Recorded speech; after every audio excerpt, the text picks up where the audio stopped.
We good? We're good. Okay. So we're going to have a briefing today from our University System of Maryland. And with us today, we've got Jay Perman, the Chancellor of the University System of Maryland in the House. Mr. Chancellor, why don't you come up here? And you're going to, Please. why don't you bring up your team or whoever Yes, else you thank want to bring up? And the floor is yours, and you can tell us whatever you want to tell us about what's going on in the university system. You want to tell us, okay? Thank you so much, Chair Feldman, Vice Chair Kagan, Senators. Privileged to be before you. Let me take a moment to introduce my boss and my colleagues. My boss is Miss Linda Gooden, who is the chair of our University System of Maryland Board of Regents. I have Allison Rinn, who's our Senior Vice Chancellor for Academic Affairs. So that's the academic side of the house. And then the person without whom we can't do it all, Ellen Herbst, is our Senior Vice Chancellor for Administration and Finance. And together, we hope to give you a picture about the system and answer any and all questions that you have. Hey, can I just add that I have to give a shout out to Susan Lawrence in the crowd because she used to be the boss of Malcolm Augustine and me back on our time on the Senate Finance Committee, so I just have to put that out there. Anyway, I appreciate you doing that because she deserves a shout out. I hope this is not too basic at points, but I thought it'd be useful because we don't often appear before your committee, so I hope you'll find it worthwhile. So what is the system? It's an instrument that was established by the legislature in the late 1980s. And it includes 12 universities, 3 regional centers across the state, from Western Maryland to the Eastern Shore. There are 2 public universities, 4-year universities, that are not in the system, Morgan State University and St. Mary's. Our universities, and maybe this is among the most important points I want to make, our universities are happily heterogeneous. It's something that we all should be proud of. Often, and totally understandably, when I find myself needing to explain why institution A does it this way and institution B does it another way, people say to me, well, what's the point of the system?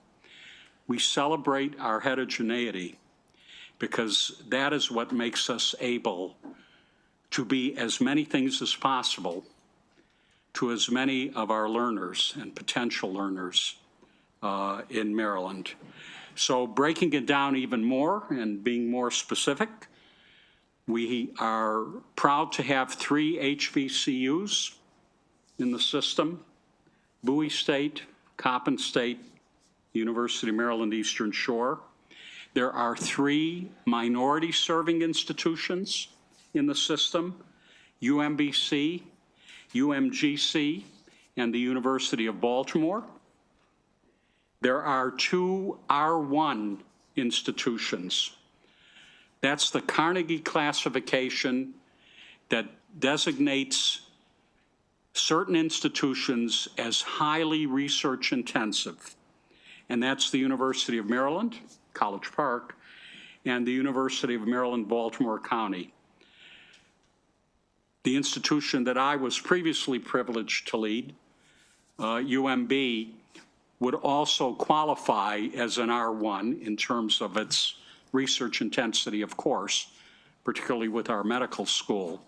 But the Carnegie classification considers that a special focus university.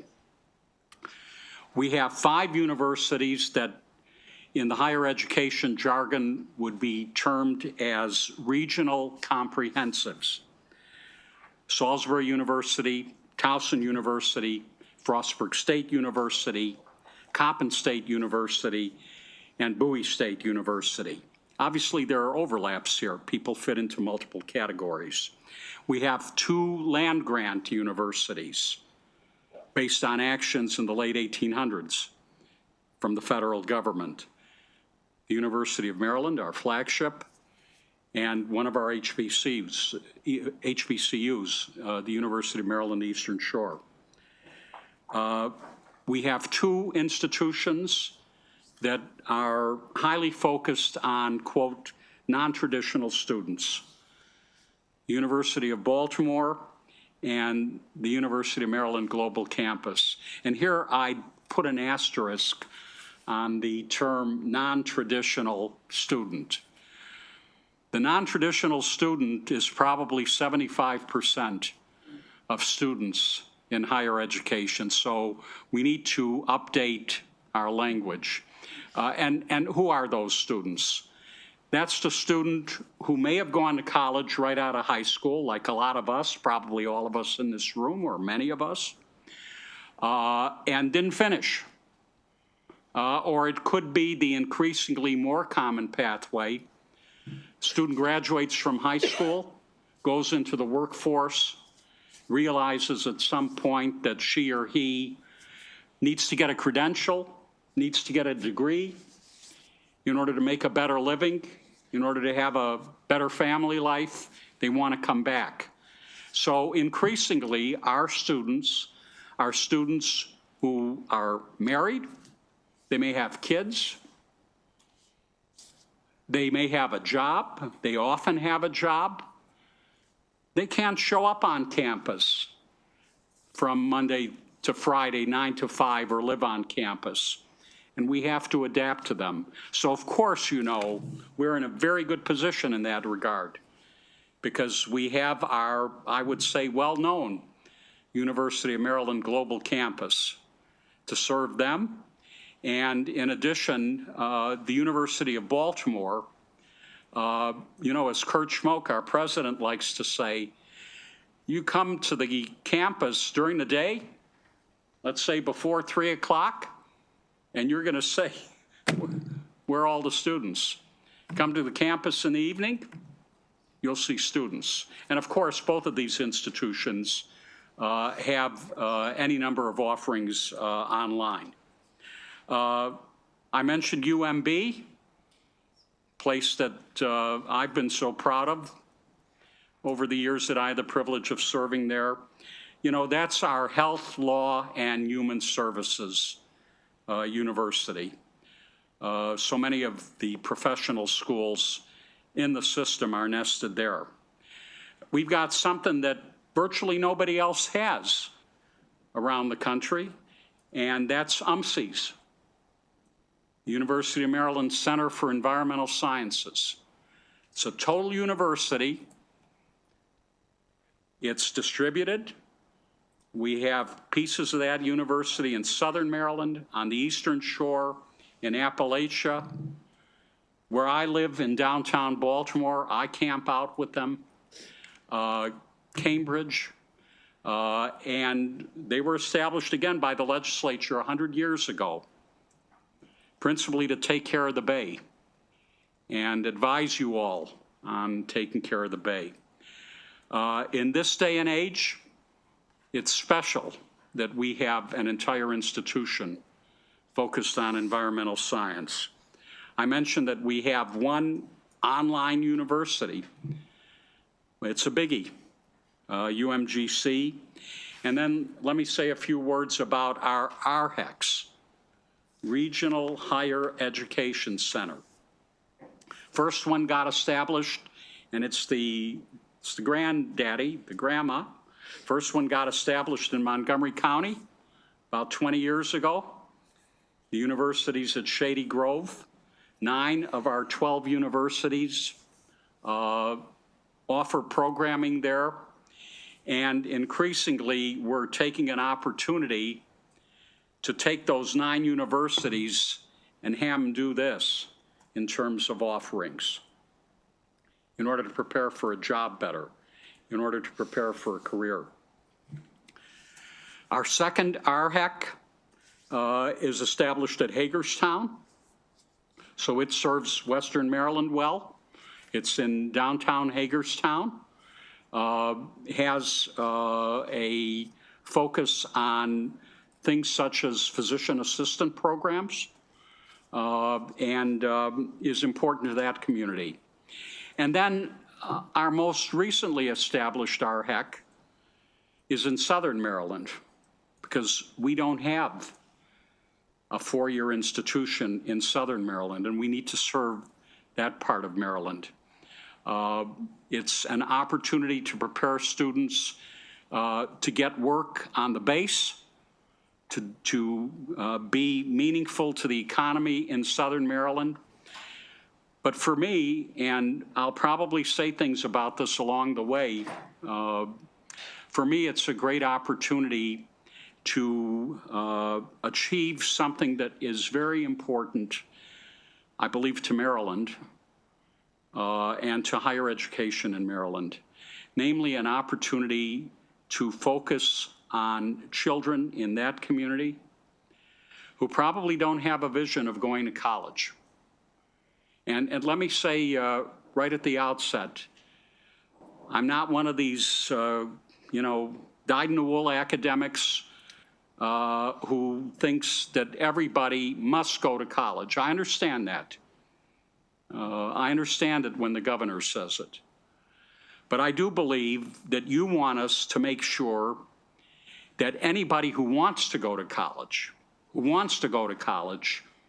ought to have an opportunity to get an affordable, excellent education in this state. And the RHEC in Southern Maryland, I think, has a particular opportunity to do that. We're working with the superintendents in those three counties and with the College of Southern Maryland, the community college in Southern Maryland, in order to establish pathways, which I'd like us to do all over the state, so that a kid in the 9th grade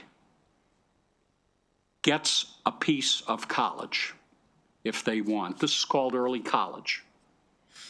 And it is something that meets our desire to make sure kids are being educated so that they can get a job and make a living.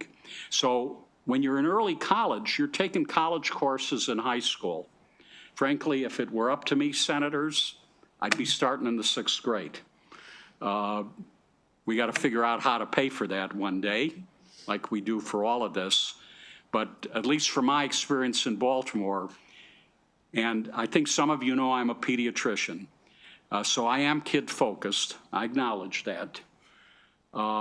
If you want to catch kids and give them a vision and give them hope, you can't do it too early.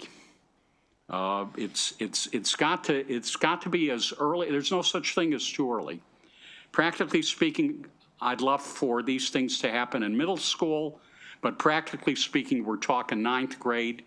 And, depending on the economy of the region, depending on what's needed, early college could be focused on a healthcare career. You want to be a nurse, you want to be a pharmacist, you want to be a physician. In Southern Maryland, with our RHEC in Southern Maryland and working with our partners there, they, and probably this could be said about the whole state, they need teachers.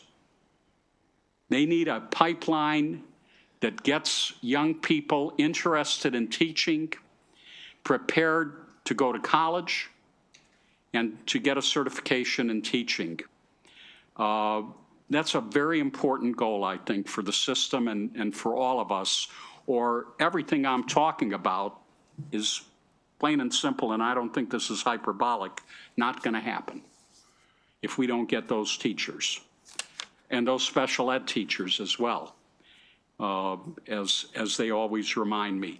So that's the idea of early college, and our RHECs, sorry to dwell on this, but our RHECs fit into it. Let me go on about the system, if I may. What's our workforce? We've got 42,000 faculty and staff. So yeah, it's a big shop. We've got within the system, again, I talk about heterogeneity. We've got big institutions and smaller institutions. College Park, 42,000 students, 15,000 faculty and staff. Darrell Pines is operating a city, and it's a good city. And then we have small universities. The one that's closest to my office and I like to go over to is Coppin State, where there are 2,200 students and 550 faculty and staff. And that, going back to what I said about why we don't do everything the same way in each place, that becomes an important basis for we can't do everything the same in each place. You've got small institutions, middle-sized institutions, large institutions. They have different needs and they take different approaches.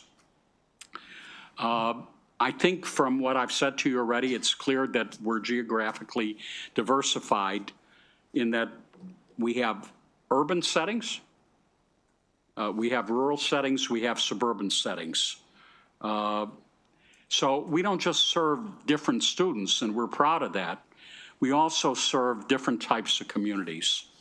And I insist that our institutions be anchors in their communities.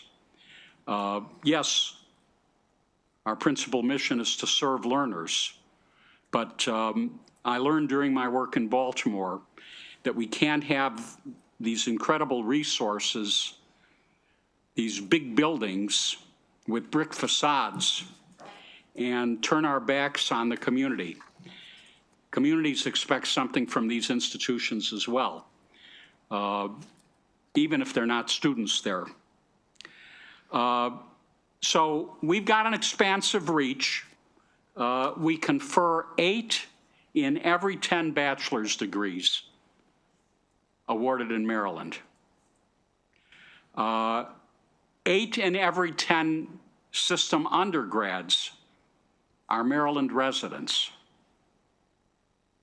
75% of Maryland students are accepted at the system school to which they applied. That's the average over the last 3 years. Yes, admission rates vary by institution for all the reasons I know you appreciate.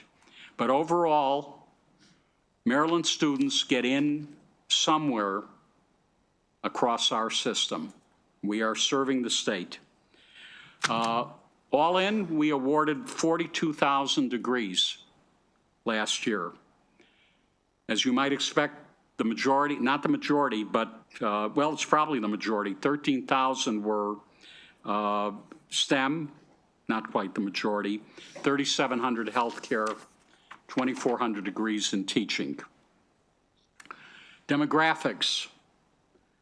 More than half of our students are students of color, 54%. 39% are underrepresented minorities, 27% Black, 12% Hispanic.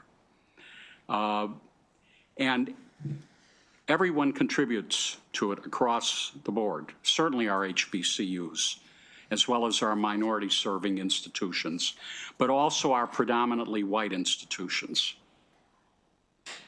And it largely reflects the demography of the state. 34% of our undergrads receive Pell Grants. That's why, of course, with recent developments, everybody, particularly the students and their families, became concerned about the fate of Pell Grants with the recent executive orders. We comfortably accept transfer students. We do see it as a continuum. Almost 30% of all undergrads, almost a third of our students transferred in from somewhere else. And we are working across Maryland higher ed. We have very good relationships with our community colleges and their leadership and with our private institutions to streamline pathways for transfer. We don't have it perfect. I certainly agree, and I'm sure you get calls in your offices. How come I didn't get in? So it's not perfect, but we're focused on it, and why shouldn't we be focused on it? Again, a third of our undergraduates are transfer students. We need them, we welcome them. Let me say a few words, since I brought up Pell Grants, about affordability and financial aid. We have worked very hard to keep the system affordable. And I'm going to give you data because it's a point of pride for all of us.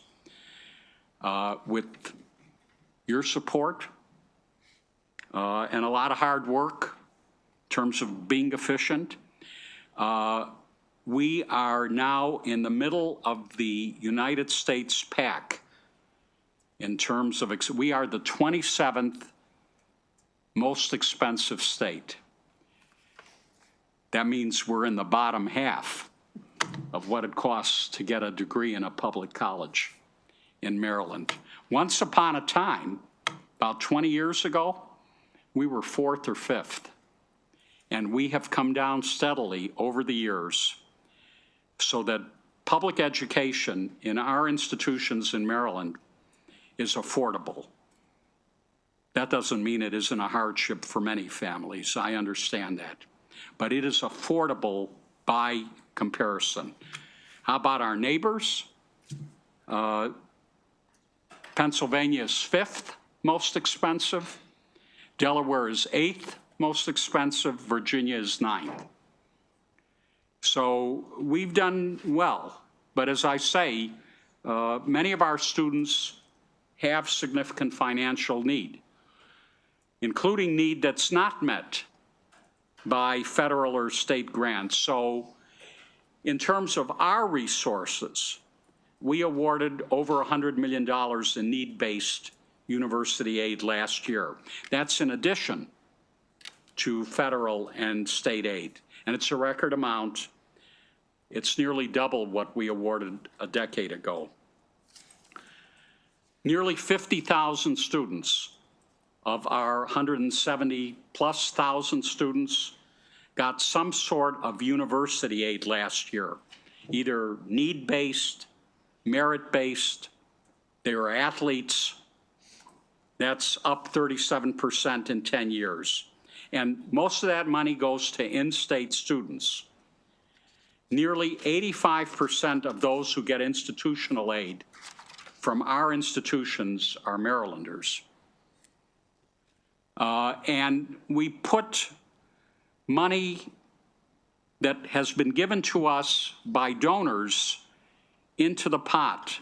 Again, because of your help, we were able to get your permission to essentially segregate $150 million of our endowment, which is given for specific purposes, into an investment which is called a quasi-endowment. This was approved by the General Assembly 2 years ago, and the income off that endowment, which we have sitting in this pot, funds student aid. And we particularly target people that might be in the toughest position. There are some families that don't quite make it, maybe happily, to qualifying for Pell. So they're just above the cutoff point to get federal money. They can't make it in terms of paying for their kids' college education. So this quasi-endowment pool we use to particularly focus on them. We're doing very well, above the national average. You know, it's one thing to get somebody to college. The art form, the important outcome, is to get them through college, to finish college, and make something out of themselves. So it's incumbent on us not just to talk about how we admit, but how we retain. And last year, 84% of full-time students were retained to their sophomore year, and this is an important point, when aid was provided. Didn't have to be a lot of money. 84% when aid was provided, financial aid, 66% without aid. One of my colleagues and I have just published a paper looking at STEM folks in particular. If you give them a bit of money to get over the hump, you're going to get a massive difference in terms of retention. So we could go on a bit about this, but I have to tell you, financial aid makes a difference. In addition, the system institutions are very focused on something that, for lack of a better term, we call micro grants. You know, talk to students like I do often, they will quit when they've got to pay a $400 rent bill versus a tuition bill. And look, we've got to collect our tuition. It's the old no money, no mission. But it's a shame when somebody has to drop out because they need some cash to finish. Yeah, I'd love for them to pay it back, but thanks to donors, we do give micro grants. Don't quit. We'll help you a little bit. It's okay. It's okay to help. And you know, all this help leads me to tell you that almost 60% of those 42,000 degree earners graduated from our Maryland public higher ed institutions with no debt whatsoever. So yeah, we always worry about you leave college, you got to pay off those loans. 60% of our students haven't got loans to pay off. And, you know, I think all of that impacts our enrollment in a good way. Maryland students are seeing the value. You know about everything in the wake of the pandemic, which pressures education in so many different ways, of course, as students are not prepared, but that's another story. But you remember, in the wake of the pandemic, a lot of people predicted the demise of higher education. It's that old Mark Twain thing, the rumors of my death were premature. Because enrollment is going up. We have our second straight year now following the pandemic of enrollment growth after the COVID era drops. We've got 171,000 students all told, which I mentioned to you. 132,000 of them are undergrad, and then we've got almost 40,000 graduate students. The undergrad numbers are back to pre-pandemic levels. We have this year enrolled the fourth highest undergrad total in system history. Our first-time full-time class is the second largest in history. Together, our HBCUs have their largest first-year class in 15 years. UMES and Coppin, both which have been recently challenged in enrollment, have their strongest incoming classes in 10 years. Our graduate enrollment is up nearly 5% over last year. And this enrollment growth is, yes, because we're attracting more students, but it's also because of something I mentioned a moment ago. As important, maybe more important, it's because we're retaining them. We're holding on to them. If you look at the full-time freshman class of 2018, which would be the latest for reporting a six-year graduation roll, 85% of our students returned for their second year of school. 70% graduated within 6 years. As I mentioned previously, those are way above national averages. And, you know, it's a combination of things. You got to make it affordable. You got to be generous about aid. And you got to offer a multitude of ways, because of our heterogeneity, to offer high-quality education close to home in Maryland, with a lot of emphasis on student success. You're going to finish. Let me talk about the budget. I'm almost done, Mr. Chair. Actually, that was my first question, was going to be, tell us what the impact of proposed budget cuts are, so you're Perfect time. getting ahead of me here. Yeah, so, how do we fund all this work? In order to do everything that we're doing, and I've only touched a little bit on the research mission, which is important to the health and well-being of the citizens of Maryland. I haven't even said much about that. To do all of this, we do it on a $7.7 billion budget. It's a lot of money. And let me break it down a little bit for you. 28% of that $7.7 billion comes from general funds and HEIF. So that's 28%. Almost the same percentage, another 26%, comes from tuition. Same number, 26% comes from restricted funds. Think about research and our grants and contracts. I alluded to the executive orders over the last couple of days, and of course, we are focused on that. 10%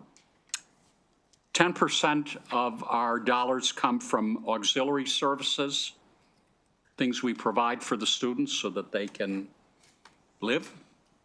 And then 10% is a mixed bag. So, about a quarter roughly of our money, the public dollars that we so depend on, quarter from tuition, quarter largely from the grants and contracts that we compete for and obtain successfully. And how do we spend it? 43%, almost half, is devoted to instruction and student services and academic support and those scholarships.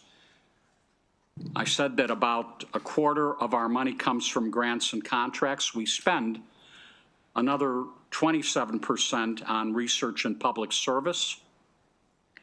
Then we devote 10%, 11% to institutional support, to those auxiliaries, and again, another 10% to maintaining the important resources we have, plant operations, maintenance.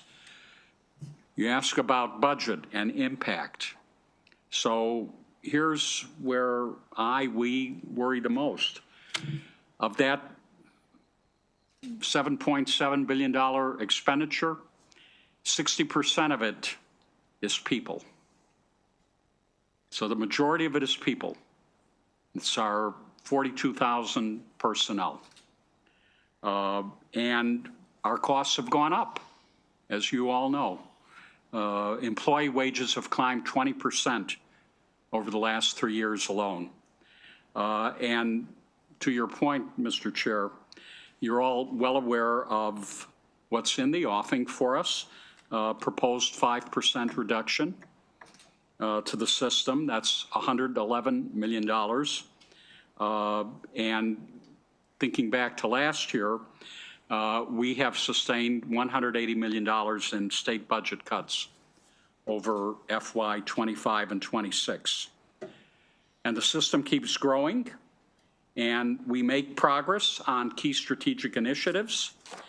But here's a plea, because it's the old we have to do more with less.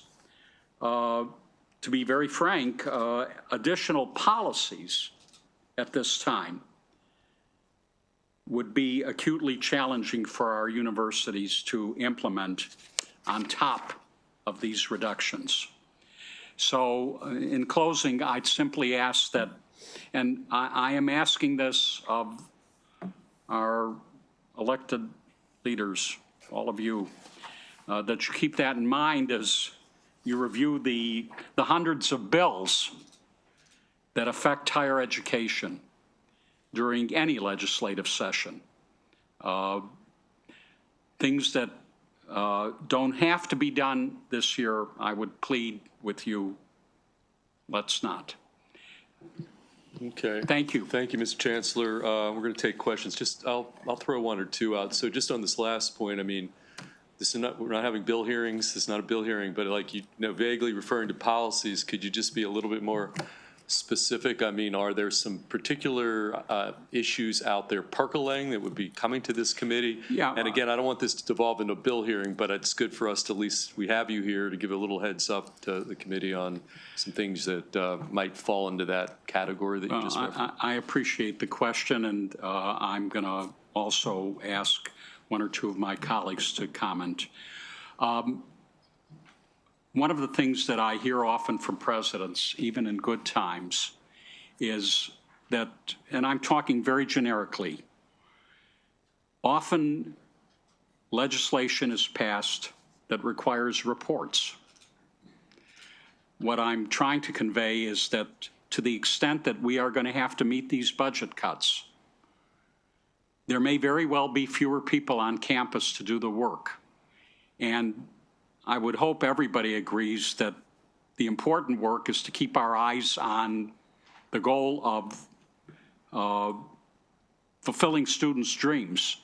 So if policies are passed that require personnel time, I would just hope for sensitivity in that regard. So that's one. And the other is, again, to be very frank, there are labor bills that are always in front of you. It's likely that certain actions will only drive up costs. So I would say, hopefully in a diplomatic way, no matter where one sits on what side of the issue, maybe this is not the time for it. That's a frank answer. Okay, I think that's a good overview. Okay, one other question, because you mentioned costs going up and the like. There's always been, it percolates this idea one way, and I'd be curious about, it's harder to get into the University of Maryland College Park, I would say, admissions-wise, than it would have been maybe 10 or 20 years ago. So there's always this, I won't say conspiracy theory, but the idea that one of the reasons is you're just taking more out-of-state students because they pay more tuition, and that helps defray some of the budget challenges. So just give me a sense of, relative to the past, in terms of the ratio of in-state, out-of-state, are you at about the same level, or is that mix changed, or is an opportunity to kind of clarify that? Because I think I always hear it, Yeah, and I hear it too. And there isn't any scheme to take more out-of-state students. Do you want to talk about data? I can start, certainly. Thank you for that question. So first, I want to make sure everyone understands there's a Board of Regents policy that states that we will limit out-of-state students to no more than 30% of enrollment at any of our universities, any of them. And so that's a policy that the system staff is one of the many things we monitor on an annual basis, and I can assure you that our numbers are below 30%. In terms of, where's Chad? In terms of any particular university, we can get you the data, but we haven't seen dramatic changes in the numbers. They hover anywhere, depending on the university you're talking about, to something just under 25% up to 27, 28%. So I would say I understand. We all hear those remarks, and certainly the math, we do charge out-of-state students more than we would Marylanders. Of course we do, because you all give us money to defray the cost of education, and that should go to Maryland students. So yes, we do charge more to out-of-state students. But as a strategy, we've seen no change to this point. Well, look, I'm glad because I was unaware that there was an actual Board of Regents policy that capped at 30%. That's why these kind of get-togethers are important. We're going to take questions from the committee. We're going to start with Senator Carrozza, then Senator Watson. Thank you, Mr. Chair. Thank you for the presentation. As you know, I'm proud to represent Salisbury University and the University of Maryland Eastern Shore. And I do appreciate listening to your presentation, the focus on access for Maryland students to attend university systems, Maryland schools, and affordability. So I heard that loud and clear. But following up on the chair's question about the out-of-state issue, I have to tell you, and I'm all over my 3 counties, my 11 municipalities. This issue, there has been an ongoing constituent issue specifically related to University of Maryland College Park. When we talk about, I know that you were representing the whole system, but specifically what's been brought to bear in my constituent inquiries is the University of Maryland College Park, and that consistently there will be examples where these qualified student applications, they're being accepted in Ivy League schools out of state, but yet they're not accepted at the University of Maryland College Park. So I heard the response, but I wanted to bring to your attention with University of Maryland College Park, I still hear that as an ongoing constituent issue. Thank you for the question, Senator. And I would absolutely acknowledge that it's an issue. I have, outside of the job, friends and colleagues who always say to me, my kid didn't get into College Park. College Park has a very high demand. There's only so much capacity. So there are going to be disappointed students and families who didn't get into the state's flagship university. And it's because of the extraordinary competition to get into College Park. Our challenge, the challenge that I think we have in Maryland, is to reduce the leakage of students who don't get into College Park and think they need to leave this state. That's a problem for all of us because those students often don't come back. We have to do a better job.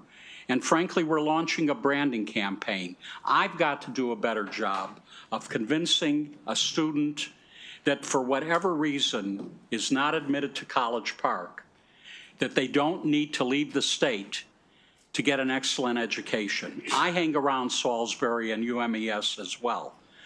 They are great universities. You don't have to leave. We've got to do a better job of saying, okay, it wasn't College Park. You've got all kinds of other opportunities. I understand that response, but I guess I'm also pressing a little bit that when these cases are brought to our attention, and usually it's people that they try to work through and resolve issues on their own. So they're like the last folks that'll come to us. I understand. When they do, and we do bring them to your attention, I think we expect really a review was, especially if they're bringing certain specific issues with that application to our attention that we want to share with you to make sure, that you've looked at that if we're bringing it to your attention. Well, again, I understand, and if I ever, or my folks, appear to not take things seriously in that regard, then yes, we need to do a better job. I feel that the College Park admission process is fair, but it's very difficult given the demand. And people are going to be disappointed, and yes, they all have, or virtually all of them, have very good arguments for why they should have been admitted. But there's a capacity issue. Do you want to add anything? This is our institutional research expert, Chad Munz. Sure. So first I would draw your attention to the JCR report that we provided all the application data to you as far as who's accepted by which county and high school. You'll see every county in Maryland represented and every high school represented is accepted. To echo the points is that each of our institutions are accepting students, and they're also trying to gauge yield. College Park, for example, is trying to manage a 5,000 to 6,000 student head count with their freshman cohort. That's what they can accommodate. They have 60,000 applicants. And so they are accepting more than more than double the students who choose to come, even from Maryland. And so, but if everybody, all 60,000 came, then we would be talking about a different issue. So that's one thing. And I think, what the chancellor says, they're trying to gauge what's the best students that are available. But we have a lot of qualified students. We have great institutions. And we're seeing the outcomes. The other things we monitor is the outcomes. Are they getting jobs? What does the salaries look like? Are they competitive? Same job at different institutions. We're seeing that. We're also working collaboratively to reduce the out-of-state leakage. I mean, what are the peer institutions? What are the types of programs people are looking at and going to? And what do we offer? And where are we competitive? Can we be clear on what we mean by out-of-state leakage? Yeah. Oh, sorry. Oh, sure. So, yeah. So Maryland is a net exporter of high school graduates going to another state. Over 10,000 more leave than come in from other states. We have a very good high school graduation class every year, 70,000 great students. Other institutions keep recruiters here. They are bringing and trying to attract students to leave the state of Maryland. So over 10,000 are leaving. And almost a quarter of our high school population leave the state of Maryland. Well, I can assure you that this member of this committee, and I'm sure the others, we don't want our talent going to other states. As a matter of fact, I try to keep mine on the shore. And if I can't keep them on the shore, I'm encouraging, to stay in Maryland. But then those who, make that effort to want to stay in Maryland, and I understand, I just wanted to make sure the response to them on the individual cases we bring is, oh, the bar's high and you didn't make it, that somebody actually took a look at it and then maybe said, here are some other, quality schools in Maryland that you may want to consider. So I would like to work with you on that. Thank you. We agree. Okay, we're going to go to Senators Watson and Washington. I do want to make the point that one of our visits during the interim, we went to the University of Maryland College Park. It was a great visit, but I did want to acknowledge in the audience, we do have some presidents. We've got President Ginsburg from Towson. Where's President Ginsburg? We've got President Bro from Bowie, and we've got President Jarrell from UMB. And so welcome to the committee. With that, we're going to go to you, Senator Watson. Well, you took half of my thunder. With Dr. Bro representing the great Bowie State University. Look, as we've been trying to wrap our arms around the governor's proposal for the budget, one of the things that came up is he wants to move to a permanent standardized deduction. And having served on Bowie State University's foundation board, I think that would impact nonprofits. There are those who believe that it wouldn't, but I know you guys get big donations, and I'm going to assume that those who make those like to write those off in itemized deduction. Have you guys taken an opportunity to see how that could potentially impact your endowment fund? No, and I'm glad you pointed that out to us. All right, I need you to take a look. Yeah. Get back to me, please, and because I'm looking not just at our colleges and universities. I know the HBCUs. I believe that there's a HBCU tax credit. It was only $240K. I think separated $60K per school. That's a drop in the bucket. Also have to deal with my churches. It's a huge thing. But unless I hear from you, if you can somehow gauge the impact, then that helps me make the case to see if we can find other alternatives. So I appreciate you. Really appreciate that point. Yeah, Thank you thanks. for raising it with us. Yep. Okay, we'll go to Senator Washington, then Senator Augustine. Although this came up with the fiscal briefing, you're still going to be able to itemize on your federal return. So this is what's being proposed is just the state tax return you wouldn't be able to itemize. So with that, we're going to go to Senator Washington, and I think Senator Augustine might have, and Vice Chair Kagan, and then I think we have bill hearings at 1 o'clock. So Senator Washington. No problem. Thank you, and good to see you. Good to see you. See you all here, and thank you for what you do for our state and for our children. So in my district, I have 6 colleges and universities, 4 privates, and I have Towson and so to the president, and Morgan State University. So I have a good range of academic institutions. I've noticed just over the time that I've been here, I guess over the last 16 years, this promotion or focus on College Park as the flagship. And so I guess I want to better understand what flagship is.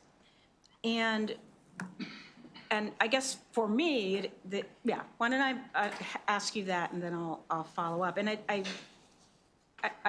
guess I'd like the answer to be more of what is the role of a flagship in terms of a system, and how does the existence of a flagship promote and enhance this, these stability and positive incomes for the system as a whole, all of the academic institutions? I really appreciate that question, Senator, because it's so important in making a system work well that it be collegial, that it be egalitarian. And one can have a flagship that, my word, can be seen as exclusive. I think that's something of what you're getting at. And I would say happily that we don't have a flagship like that. Our flagship, which is well-resourced, has an excellent faculty, has excellent facilities, excellent students, faculty, et cetera. They share. So it's to our advantage, in our case in Maryland, to have a flagship, to have the large institution, the best resourced institution that we have. It brings value to every one of the other institutions because it shares. It shares its know-how. It collaborates so that we can compete for grants. It brings great value to the system. It's too bad that, and we certainly didn't invent this, it's too bad that this word flagship grew up. It's used all over the country. But one could look at that and say, well, that means exclusivity. And I realize the issues about admission, just there's not enough room for everybody who wants to go. But I tell you, our flagship brings value to all the other institutions and to Maryland. Thank you for that explanation, because I also know that there have been efforts over the course of my time here where the flagship tried to incorporate and colonize our UMBC. UMB. UMB, right. And that it does appear in terms of the distribution of resources, et cetera, that there's some inequity among the systems. And so to follow up on my colleague's question around if we have students that are accepted at, frankly, institutions that have higher standards, frankly, that somehow saying, well, you can't get into our flagship, but here's a couple of other places you might want to go to. Just trying to understand, or if you could hear how someone might, or a student might say that, okay, I'm not going to the best, and so I get to go to the second best in Maryland when I can go to the very best in Massachusetts or the very best. I know I'm just articulating what I hear from my constituents, what I've observed, that the promotion of the flagship and its efforts to colonize other smaller institutions, is something we can't ignore. And so if something else is happening, if it's a little different, I'm happy to hear what you have to say about that. Just to clarify, the first point you were talking about is a story I know well, namely not a colonization, but a merger. And there was rationale for it. And without merging, as you know, we've created a strategic partnership that I think has advantaged the state, our students, et cetera. So that came out well. I understand that we have to message carefully. In terms of saying we have other great institutions, it can't be, well, you didn't get the big one, so you have to take second best. We have to approach this by doing our job to convince people that they will get an excellent education at multiple institutions, one of multiple institutions in our state. And again, it's sort of apples and oranges. I understand the notion, I respect the notion that, God, I couldn't get into College Park, but they accepted me at Harvard.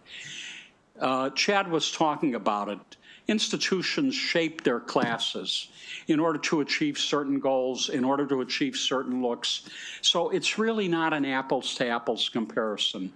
I understand the argument, well, how could the student get into Harvard and can't get into College Park? Well, you know, I could make an argument about the fact that College Park, for that particular student, is a much better place for Harvard, and it's too bad that we can't take all of them. So we've got a message, right? I take your point, of Yeah. course. Well, just to say, Okay. for me, it's not about just messaging, it's actual structural relationships and equity and funding and promotion that we're observing and would like to, you know, give equal attention and lifting up in our legislation, in our funding models to all of our institutions. So I just want to be clear that I'm not talking about just messaging, but just Yeah. actually. So thank you. And We of can talk course, about it. everything you said, I subscribe to. Yes, thank you. Okay, speaking of Harvard, we're going to go to Senator Augustine, and then we're going to, the last word will be Vice Chair Kagan, and then we're going to have to pivot to bill hearings. So, Senator Augustine. Thanks for that. I did the Harvard reference deliberately. Yeah. Well, thank you, I guess. First of all, I wasn't going to bring it up, but you brought up the JCR report. I was just going to kind of let that go by. But I just want to say thank you. So for colleagues that the Budget and Taxation committees asked for information about the applications and the admissions and the enrollment of students across our entire state. And gratefully, the system was very responsive to that and provided some very, I think, very important information by high school with some definite, good information that we really, I'm grateful for, and I think can be helpful as we look to try to improve upon some of the things that you've just been talking about. I think it really helps with that process. Thank you. Yeah, thank you so very much. Thank you.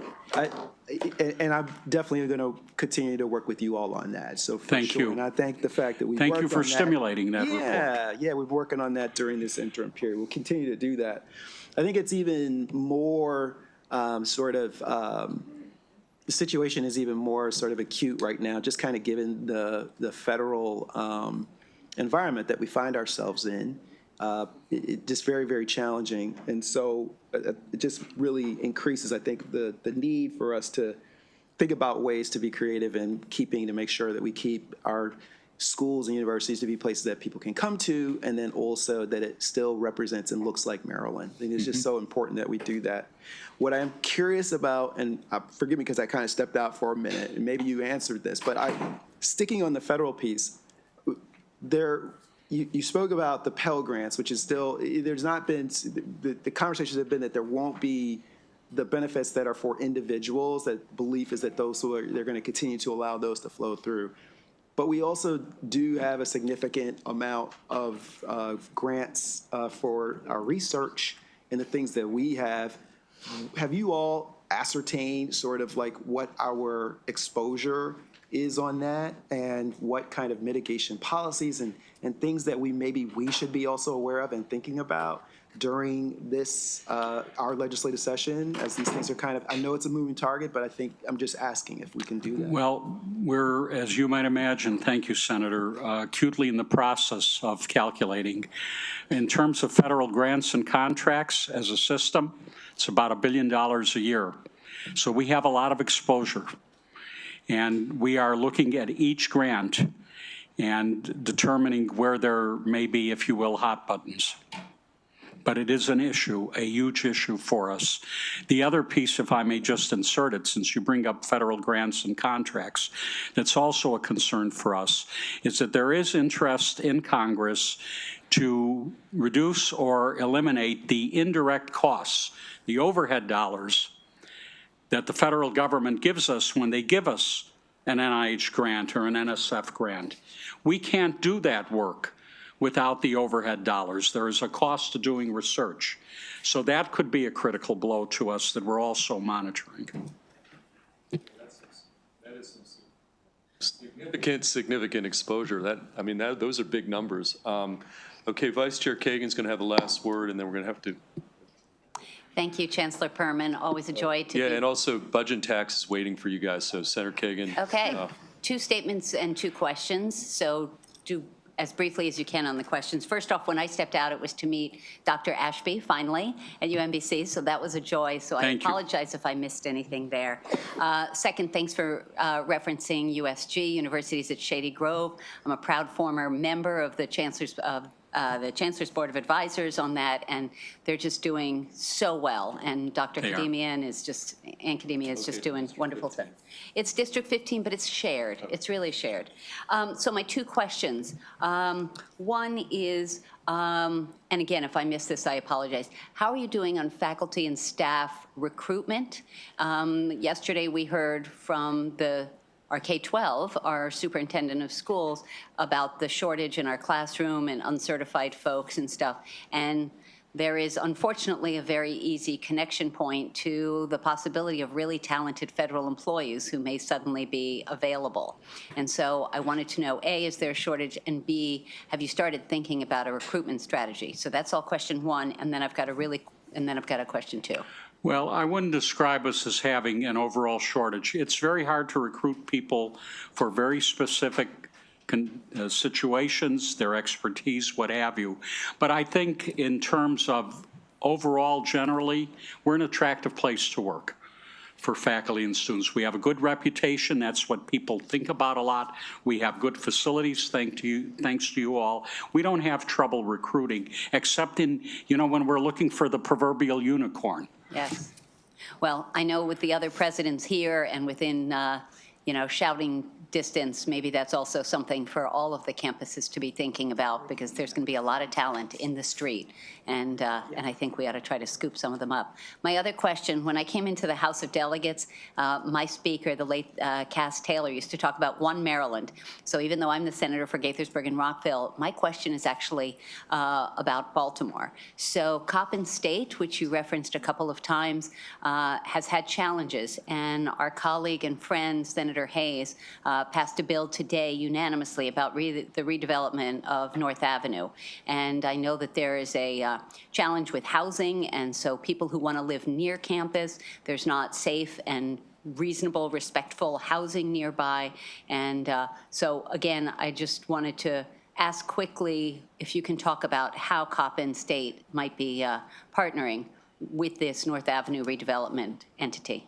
Well, Senator Hayes created the North Avenue redevelopment entity, and happily, our president at Coppin, Anthony Jenkins, is the chair.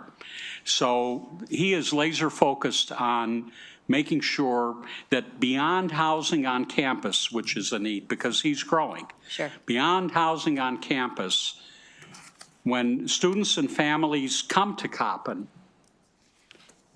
the neighborhood needs to be inviting and reassuring to them as well. So this is all married. Good, good. Terrific. Well, look forward to hearing some good news, and I know that Senator Hayes is as well. Thank you, Mr. Chair. Because we don't want you to miss, you got to get over there. You got a $111 million cut on the table, so good luck over there upstairs. We need it. Taking that number down. Okay, thank you, Chancellor. So appreciative. And thank the you entire all. team. Okay, folks, we're going to pivot for 5. We got to do our 5-minute break, and then we're going to start with Senator Ellis, who is here in the room. But we have to break for 5 minutes, okay?